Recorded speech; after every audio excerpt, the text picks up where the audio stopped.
Well, I finally broke down and bought an Escoda brand synthetic squirrel hair brush. Escoda brushes are made in Spain and are considered some of the finest watercolor brushes made and available today. This brush was recommended to me by a fellow artist, and I just couldn't resist. I've added the Escoda Ultimo size 18 mop brush to my watercolor studio collection.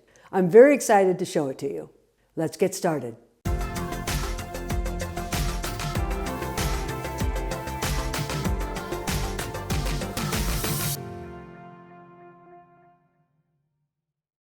Welcome to my studio. My name is Kris.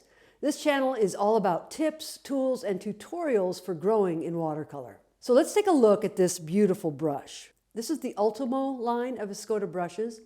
Ultimo is a synthetic squirrel hair brush, which the maker claims rivals natural hair brushes in terms of its softness and ability to hold water. On their website, they also claim that this series could someday become the benchmark synthetic brush that will gradually replace natural hair brushes. You can see that the brush has a huge belly and an extremely fine point. It measures 15 millimeters here across the heel of the brush at the ferrule, and it's 40 millimeters long from the ferrule to the tip. They shape the brush bristles by hand, which ensures that the brush has a real snappiness to it and it retains its original shape. One thing I like about it has a very substantial handle that fits nicely in your hand.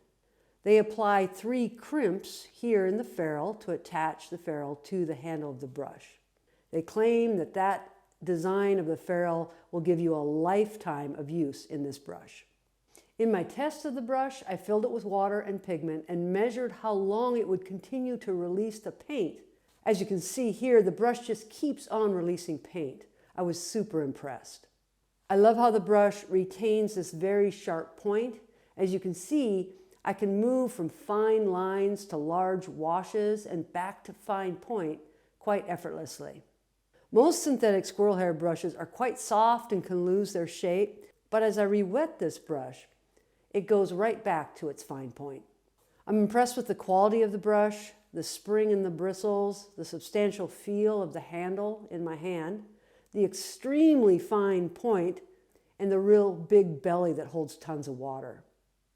I'm excited to add this Escoda Ultimo brand brush to my list of recommended brushes. If you'd like to learn more about the brushes I use in my watercolor studio, check out my free online course, Getting Started in Watercolor. In that free course, I share what I have learned over the years about brush types, styles, shapes, and sizes. I also give you my recommendations for a few brushes that are great for the artist just getting started in watercolor. As we end this video, I'd like to ask you to add a comment below and answer this question. What is your biggest question or frustration with watercolor brushes? Are you struggling to find the right brush? Or do you have specific questions about what type of brush is best for your preferred type of painting? If so, let me know. I'd love to hear from you. Once again, thanks for watching. Have a great day and keep on painting.